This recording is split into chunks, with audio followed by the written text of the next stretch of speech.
Rule 5. Do not let your children do anything that makes you dislike them.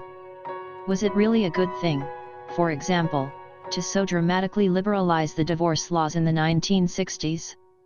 It's not clear to me that the children whose lives were destabilized by the hypothetical freedom this attempt at liberation introduced would say so. Horror and terror lurk behind the walls provided so wisely by our ancestors. We tear them down at our peril. We skate, unconsciously, on thin ice, with deep, cold waters below, where unimaginable monsters lurk. People often get basic psychological questions backwards. Why do people take drugs? Not a mystery. It's why they don't take them all the time that's the mystery. Why do people suffer from anxiety? That's not a mystery. How is that people can ever be calm? There's the mystery. We're breakable and mortal. A million things can go wrong, in a million ways. We should be terrified out of our skulls at every second. But we're not. The same can be said for depression, laziness, and criminality. 2-year-olds, statistically speaking, are the most violent of people. They kick, hit, and bite, and they steal the property of others. They do so to explore, to express outrage and frustration, and to gratify their impulsive desires. More importantly, for our purposes, they do so to discover the true limits of permissible behavior. How else are they ever going to puzzle out what is acceptable? Infants are like blind people, searching for a wall. They have to push forward, and test, to see where the actual boundaries lie, and those are too seldom where they are said to be. Kids do this frequently. Scared parents think that a crying child is always sad or hurt. This is simply not true. Anger is one of the most common reasons for crying. Careful analysis of the musculature patterns of crying children has confirmed this. Anger crying and fear or sadness crying do not look the same. They also don't sound the same, and can be distinguished with careful attention. Anger crying is often an act of dominance, and should be dealt with as such. "How was the kid?" his father asked me when he got home, much later that night. "Good," I said. "No problem at all. He's asleep right now." "Did he get up?" said his father. "No," I said. "He slept the whole time." Dad looked at me. He wanted to know. But he didn't ask. And I didn't tell. You can teach virtually anyone anything with such an approach. First, figure out what you want. Then, watch the people around you like a hawk. Finally, whenever you see anything a bit more like what you want, swoop in, hawk, remember, and deliver a reward. Your daughter has been very reserved since she became a teenager. You wish she would talk more. That's the target, more communicative daughter.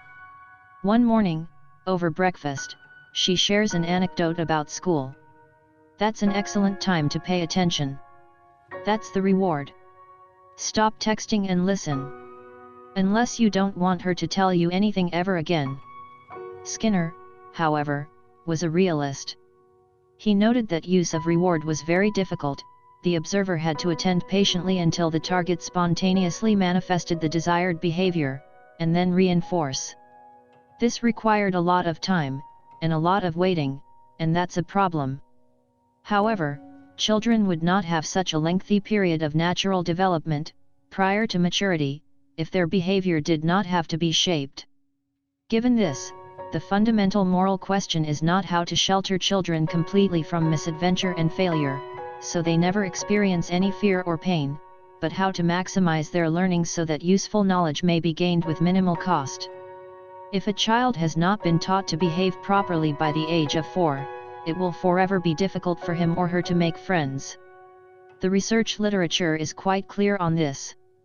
So now we have 2 general principles of discipline. The first, limit the rules.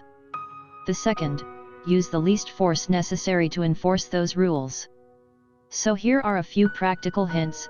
Timeout can be an extremely effective form of punishment, particularly if the misbehaving child is welcome as soon as he controls his temper. An angry child should sit by himself until he calms down. then he should be allowed to return to normal life. That means the child wins instead of his anger. If your child is the kind of determined varmint who simply runs away, laughing, when placed on the steps or in his room, physical restraint might have to be added to the timeout routine. A child can be held carefully but firmly by the upper arms, until he or she stops squirming and pays attention. Here's a fourth principle, one that is more particularly psychological. Parents should understand their own capacity to be harsh, vengeful, arrogant, resentful, angry, and deceitful.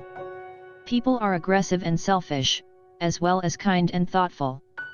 For this reason, no adult human being, no hierarchical, predatory ape can truly tolerate being dominated by an upstart child.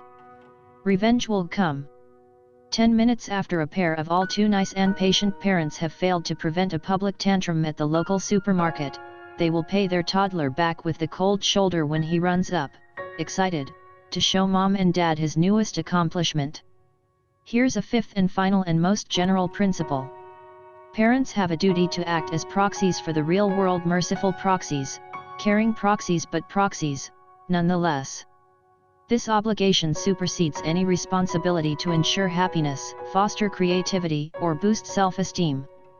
It is the primary duty of parents to make their children socially desirable. To make their